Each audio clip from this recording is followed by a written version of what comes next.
Yeah, I even talked to a shopkeeper today who said he was planning to close for a few hours so he could come down here. So I know that they were expecting huge crowds. Ayman Mohyeldin, thank you very much. And joining us now, former CIA director for President Bill Clinton, James Woolsey. Good to see you. And I just want to start with these raids that have been taking place across Europe over the last couple of days.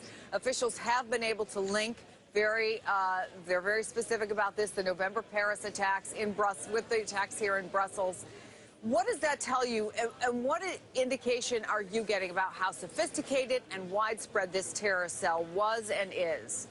Well, ISIS is a little empire, and it aspires to be a bigger empire, and it is rooted in theocratic, totalitarian, genocidal views. And those aren't just expletives, those are the substantive views of ISIS.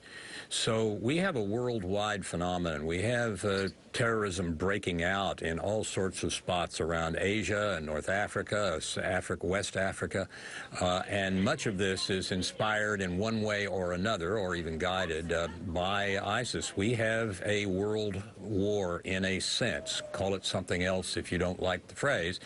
But we are at war, civilized West and civilized East, including Japan and the like, are at war with a theocratic totalitarian movement. And we have to regard it very, very seriously and not just fight the last war. This police work in Brussels looks like it's coming around and doing some useful and very good things, in spite of the fact that the Belgian police over the recent past have not gone on raids after 9 o'clock in the evening and have done a number of things, stayed out of certain neighborhoods in Brussels that are not consistent with doing good and thorough police work. That's changing. That's good.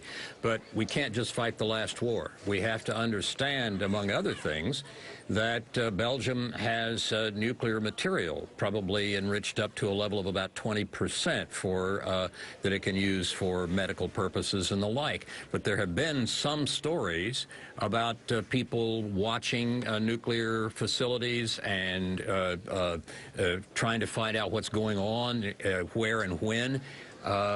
This is something that we've got to get ahead of and get on top of before somebody creates a dirty bomb. Let's say, forget about an explosive, just high explosives and radioactive material that would keep an area from being used for decades because of the radioactivity. Well, to your point of getting ahead of things, there's been so much criticism about the lack of intelligence sharing here. And I want to cite just one example, which is that there was a locality that admitted that they had the address of a safe house where Salah Abdeslam was staying back in December, but they either didn't have the resources or somehow it fell through the cracks. It didn't get put into a national database. I'm wondering, does that surprise you? And is the system in the U.S. significantly better? The system in the U.S., particularly in individual cities and states, is much better than it was in 9/11. In New York, right after 9/11, when we had Mayor Giuliani and then later Mayor Bloomberg and particularly Ray Kelly running the police, was superb. And some of that's been done away with by the newer regime in New York City. But the point is that we were doing it right in New York and in a number of other cities and states that followed after 9/11. It's not a national policy matter in the U.S. Yes, we can do more to share intelligence information. Intelligence agencies and investigative agencies often are fairly bad at sharing information. We're pretty good at that in the U.S., but we could be better. Former CIA Director James Woolsey, it's always good to see you. Thank you. Good to be with you.